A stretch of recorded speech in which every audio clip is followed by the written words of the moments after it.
Hello friends, আমি থাকি ব্যাঙ্গালোরে। আজ ডিমের একটা পদ করে দেখাবো, খুব সামান্য কিছু জিনিস নিয়ে। যেমন ডিম, আলু, পেঁয়াজ, আদা, রসুন, লঙ্কা এবং জিরে, ধনে ও গরম মশলা গুঁড়ো আর কসুরি মেথি।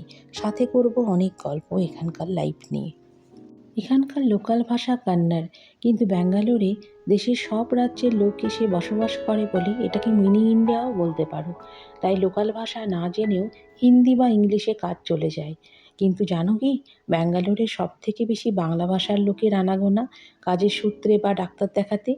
ম্যাক্সিমাম হসপিটালে তাই বাংলায় লেখা থাকে ও অ্যানাউন্সমেন্টও বাংলায় হয়। হোটেল, রেস্টুরেন্ট, পার্লার বা বাড়ির কাজে সাহায্যকারী লোকের 90% বাংলা বা বাংলাদেশ থেকে।